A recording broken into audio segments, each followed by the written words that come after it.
We're focusing today on a really profound tragedy, a horrifying example of a crime planned purely for the sake of notoriety. This is our analysis of the background, the crime itself, and the extensive legal aftermath of the 2006 murder of 16-year-old Cassie Jo Stoddart in Pocatello, Idaho. It's so important that we approach this review of the sources with a lot of gravity and empathy. Cassie Jo Stoddart was a high school junior. She was born in December of '89, just a young woman whose life was just unjustly and violently taken while she was doing something as simple as house sitting for her family. And based on the documentation we've all reviewed, what makes this case so fundamentally chilling is how it's classified. It's a planned thrill killing, a crime committed just for excitement and fame. Right. It wasn't some impulsive act of violence. It was meticulously planned and, really critically, it was a copycat crime. It has these very distinct links to pop culture and to other real-world tragedies. That's really the defining feature here, isn't it? The individuals responsible were two of her own classmates, Brian Lee Draper and Tori Michael Adamsick. Exactly. And the sources, they're very clear on this, they were inspired by the slasher film Scream. This connection to the movie later gave them that moniker, the Scream Killers, the fact that they documented their own motives and plans.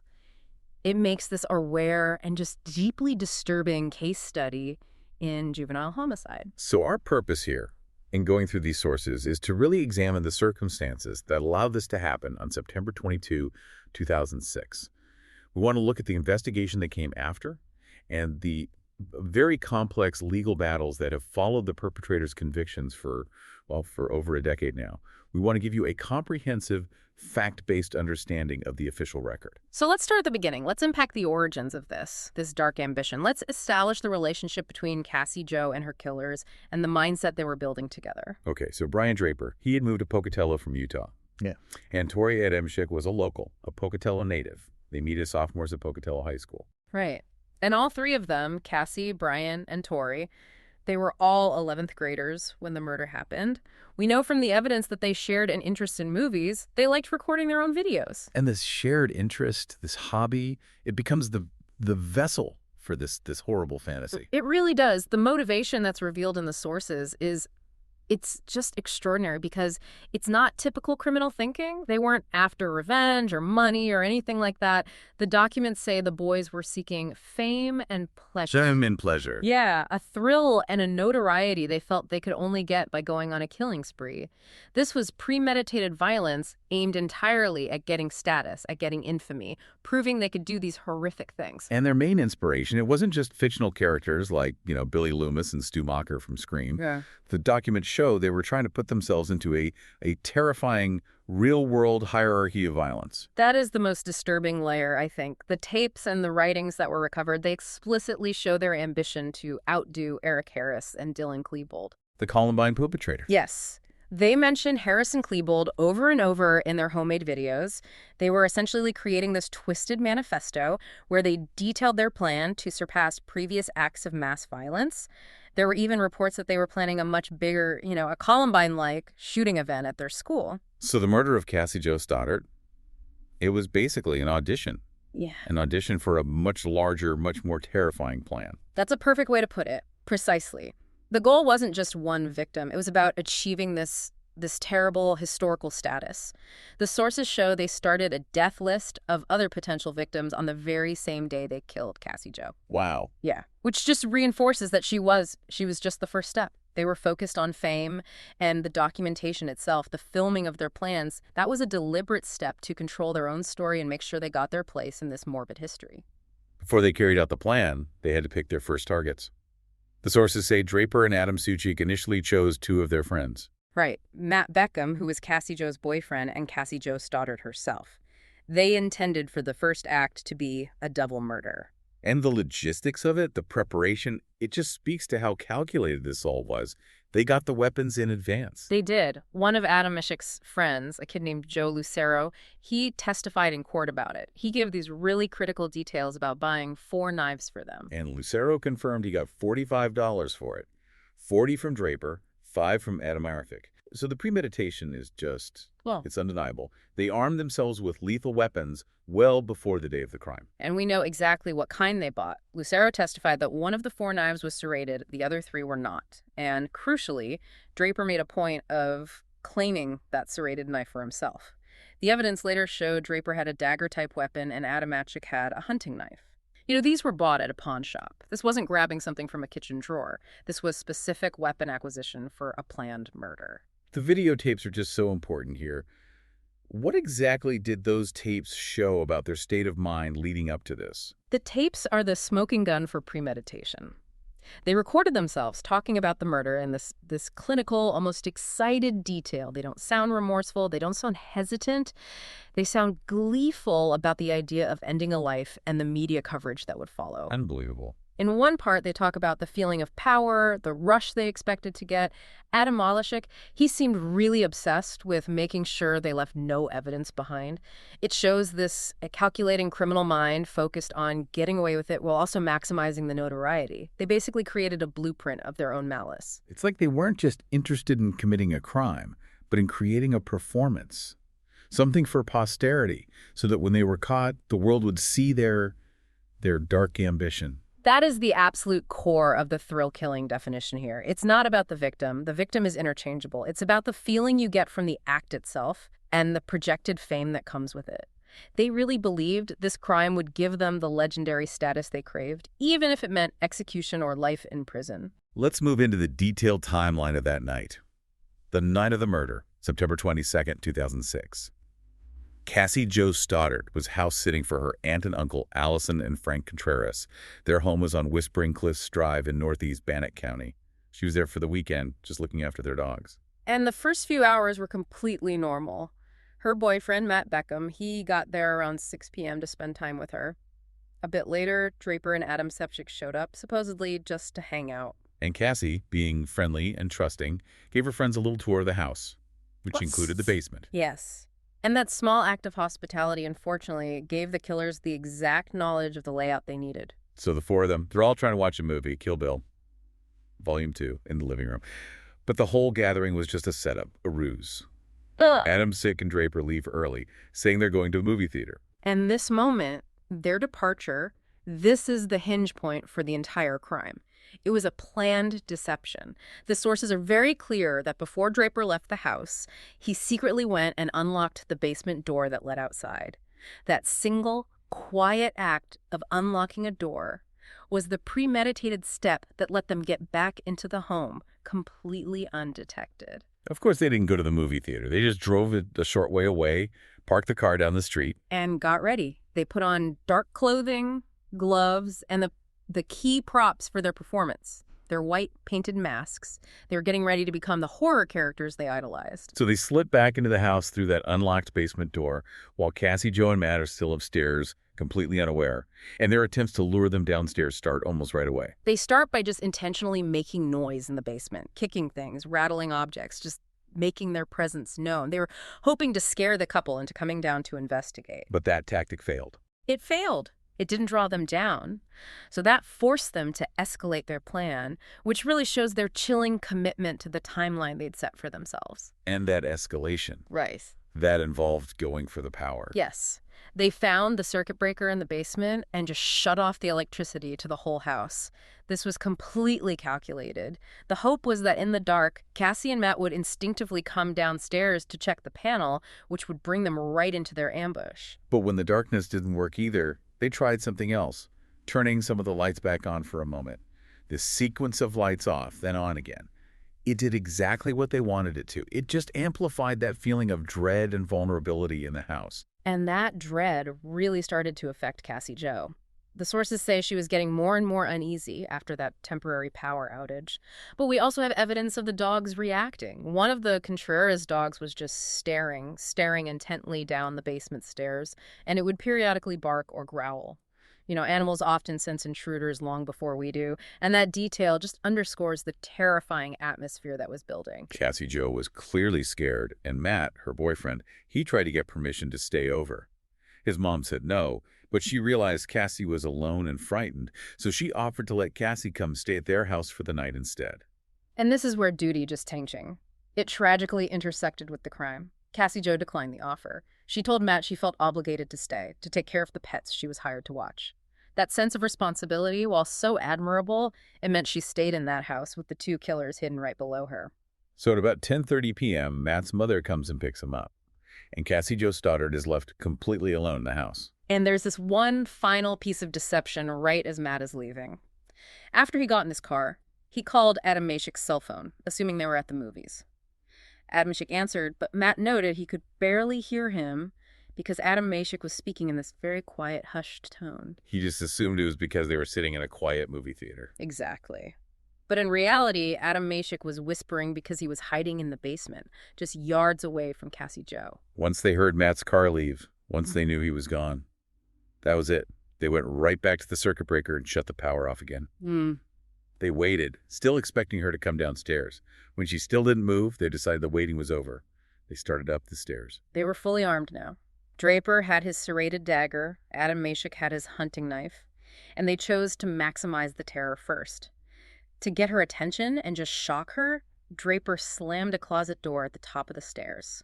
Cassie was lying on the couch in the living room when the attack started. The sources described the attack as immediate and savage. They attacked her, stabbing her repeatedly. The medical exam later confirmed she had suffered approximately 30 stab wounds. It was swift, brutal, and just a targeted assault. And crucially, the forensic evidence showed the severity of their intent. 12 of those wounds were classified as potentially fatal on their own. This shows they weren't just trying to hurt her, they were focused entirely on making sure she was dead. It reflects that instruction Draper later admitted Adam Mashik gave him, make sure she is dead. A life was just extinguished by two young men looking for a thrill and a headline. So after Cassie Jo's body was discovered 2 days later, when her aunt and uncle came home, the investigation began. And the immediate focus, of course, fell on those who were closest to her and the crime scene. Standard police procedure. Right, and the initial persons of interest were logical ones. One was the boyfriend of Cassie's mother, and this was due to physical evidence. His fingerprints were found on the circuit breaker door in the basement, which had obviously been tampered with. But that lead was dismissed pretty quickly. Very quickly. He had a straightforward and verifiable explanation. The Contreras family corroborated it. He had done some electrical work at the house a few months earlier, so he was cleared. Then, attention turned to Matt Beckham, the last known person to see Cassie Jo alive. He was a critical witness. He was the one who confirmed that whole suspicious sequence with the lights flickering on and off. He confirmed the power had been manipulated. But his alibi was ironclad. His mother confirmed the exact time she picked him up, and Matt also passed a polygraph test. So with him cleared, and with the evidence pointing to someone using the basement, the timeline placed Draper and Adam Mashik at the house right before it all happened. The detectives pivoted their focus entirely onto them. In the interrogation process, that's what really revealed the tracks in their attempt to build an alibi. Their story was just weak, and it was easily challenged. Initially, they claimed they went downtown to see a movie, Pulse. But when the detectives started asking them about it, about the plot, the characters, any details at all, they couldn't recall anything substantive. Which is a huge red flag for investigators. If you just saw a movie, you can usually remember something about it. Exactly. So when the pressure mounted, they changed their story completely. They claimed they'd abandoned the movie idea and instead had been going through cars in the area, looking for loose change. Two completely different, unsupported stories. It just heightened the suspicion immeasurably. Detectives realized they were dealing with two people who were actively lying about their whereabouts. The interrogation became much more focused, much more relentless. And that psychological pressure, that's what led to the pivotal moment. Draper confessed. Draper eventually broke. He confessed to the police, although he did initially try to minimize his own role in it. He claimed Adam Mashik was the main aggressor, which is a common thing you see in crimes with joint perpetrators. Each one tries to shift the blame to lessen their own sentence. But that narrative changed when he admitted the specific details of the attack and that chilling instruction from Adam Mashik. Yes. Draper admitted to stabbing Cassie Jo, confirming it was a joint attack.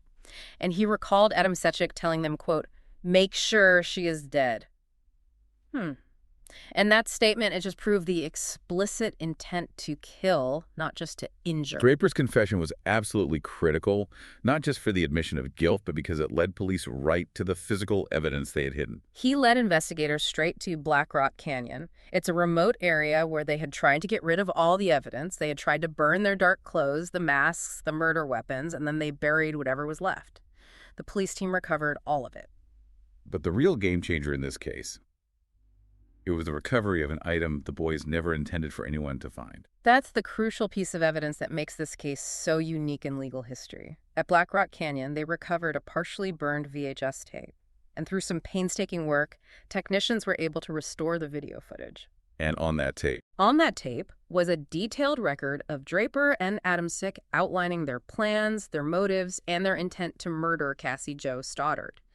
And it also had their plans to continue a killing spree, targeting other classmates. So this footage provided irrefutable, self-documented proof of their malice and premeditation.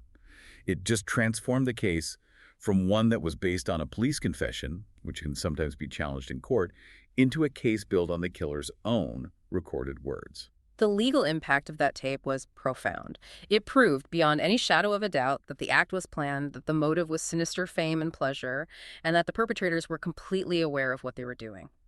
That video became the centerpiece of the prosecution's argument. It provided this undeniable insight into the sadism, the calculation, and the thrill-seeking motive behind the murder. They essentially created a documentary of their own first-degree crime. Draper and Adamsick were arrested on September 27, 2006. That was just 5 days after the murder. They were charged with first-degree murder and conspiracy to commit first-degree murder. Their trials were separated, right? Yeah. They were, largely because the evidence, especially that video, was so overwhelming. It really accelerated the whole process. Draper was convicted of first-degree murder on April 17, 2007, and Adamsick was convicted on June 8, 2007. Both were found guilty on the conspiracy charge as well. And the prosecution, they leaned heavily on that video evidence. Absolutely. They used it to establish the cold, calculated nature of the murder. But the jury also heard a lot of testimony about the defendant's obsession with achieving notoriety, directly linking their plan to other high-profile tragedies. Right, the Columbine connection came up in court. It did. The prosecution introduced written evidence of Draper's obsession. A passage he wrote, titled simply Columbine, was read in court, and it revealed his mindset. He wrote, and I'm quoting here, "I am becoming more and more obsessed with Columbine. They are my heroes. I will follow in their footsteps, and maybe I'll even meet them." Wow. That statement presented alongside the planning tapes. It just confirms that killing Cassie Jo wasn't an isolated act in their minds. It was a deliberate first step toward fulfilling this premeditated goal of replication, of trying to surpass previous acts of mass violence. They were trying to carve out their own infamous place in history. Following the convictions, sentencing was on August 31, 2007. And given the gravity of the charges, the irrefutable evidence of premeditation, both teenagers, who were 16 at the time of the crime, they received a mandatory sentence: life imprisonment without the possibility of parole. They also got an additional 30 years to life for the conspiracy conviction. They're both serving their time at the Idaho State Correctional Institution. But even though the sentencing was finalized, the legal battles around this case went on for years. And that's largely because they were juveniles when the crime was committed, right? That introduced a level of complexity that our judicial system continues to grapple with. This is where we have to trace this long appeal process. It really illustrates a decade of legal wrestling. The first appeals were filed at the Idaho Supreme Court around 2010 and 2011. Draper, in particular, was trying to get his sentence modified. He was arguing for a limited life sentence that would let him get parole consideration after 30 years. And how did the Idaho Supreme Court rule on that? It was a narrow decision, 3-2, but they ultimately upheld the first-degree murder convictions and the life sentences without parole for both of them. So no change to the life sentence? No, but there was a small technical win for Draper at that stage. The Supreme Court did vacate his specific conviction for conspiracy to commit first-degree murder. They ruled that the jurors had been given erroneous legal instructions on that one specific charge. It's really important to note, though, that his life sentence for the murder itself remained completely unchanged. The legal challenges kept coming, though, and they focused heavily on Adamsick. In 2015, there was a hearing for post-conviction relief. Right. Adam Soloshick's defense team argued that his initial trial attorney had been ineffective because he failed to call character witnesses during the sentencing phase. The argument was that, maybe testimony from these witnesses could have persuaded the judge to give a different sentence. So it raises this crucial question: was the original lawyer providing an adequate defense? Exactly. Judge Mitchell W. Brown, who presided over the hearing, he denied the request in 2016. The judge noted that the first attorney had made a strategic decision not to call those witnesses. He believed that if he had, it would have opened the door for the prosecution to bring in even more damaging, aggravating evidence about Adam Salchik's dark fantasies. It could have potentially harmed his case more than it helped. Adam Mushik appealed that denial, of course. He did to the Idaho Supreme Court, but in 2017, they rejected his appeal. They upheld the lower court's ruling, agreeing that the original attorney's decision was a rational, if risky, trial strategy. And this all leads to the final, really critical stage of the legal challenge, which involved landmark U.S. Supreme Court rulings about juvenile sentencing. It does. In January 2018, Adam Rasick's counsel filed a federal writ of habeas corpus. So for anyone who might not know, a writ of habeas corpus, it literally means produce the body. It's a legal action where someone can report an unlawful imprisonment to a federal court.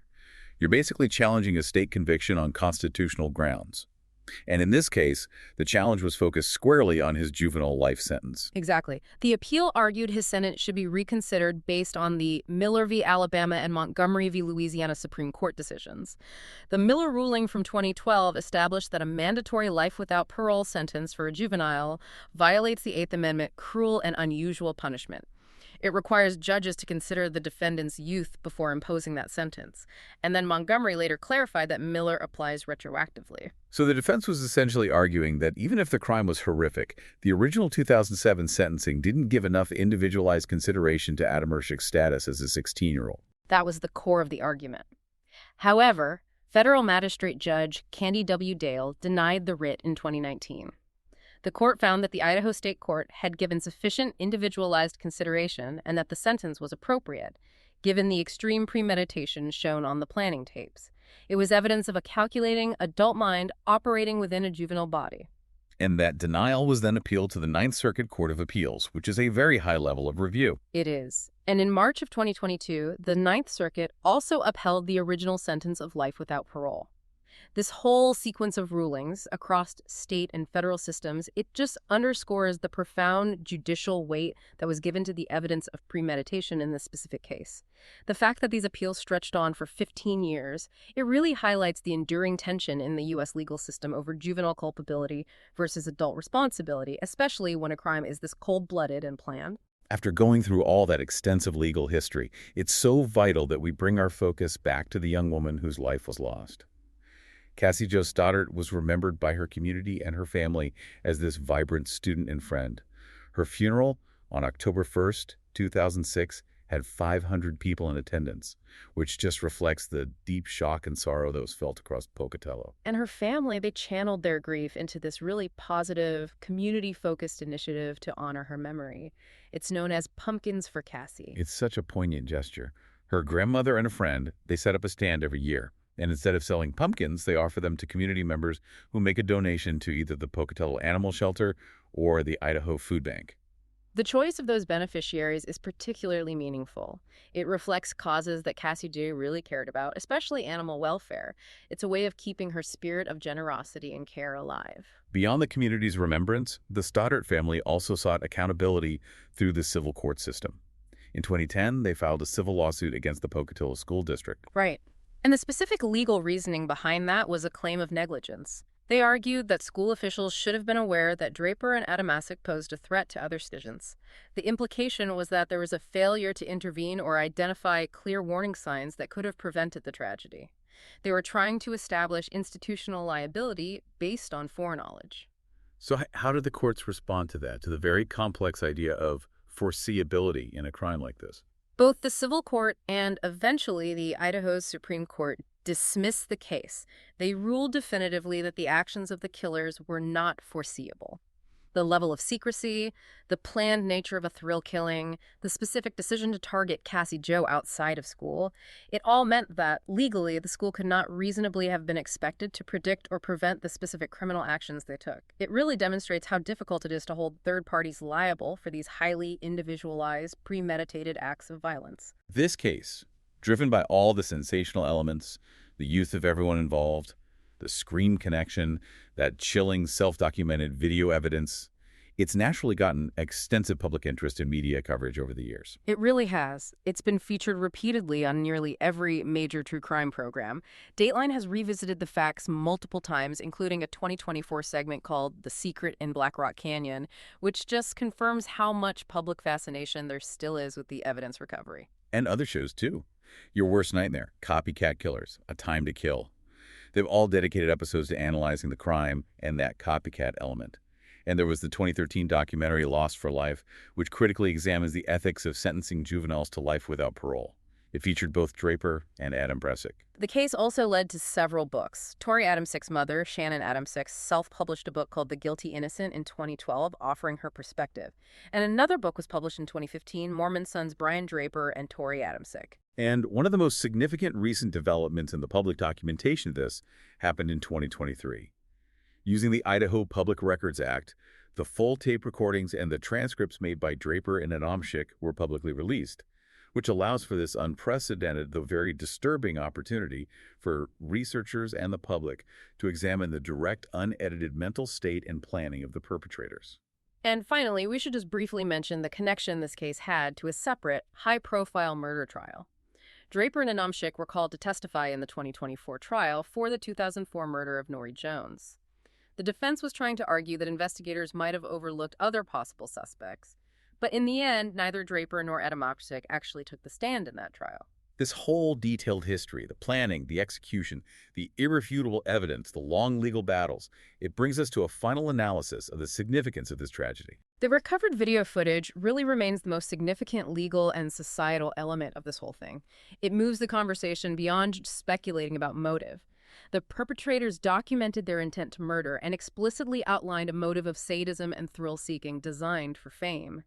This documentation provided irrefutable proof of the cold, calculated, and malicious nature of the murder. It confirmed the premeditation needed for the life sentences, and, as we saw in the appeals, it significantly impacted how the judiciary viewed their potential for rehabilitation. The documentation just strips away any possible argument of it being accidental or impulsive.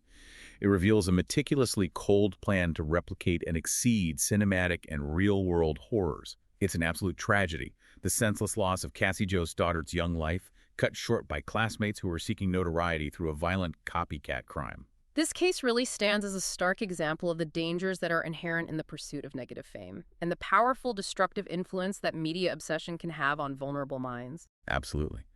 This case, which is so explicitly linked to cinematic violence and previous real-world tragedies like Columbine, it raises an important final question for you to consider long after we've finished analyzing these sources. When the perpetrators of a crime actively seek to document their motives for fame, like Draper and Adamsick did, does that documentation fundamentally change how the judicial system views the weight of premeditation?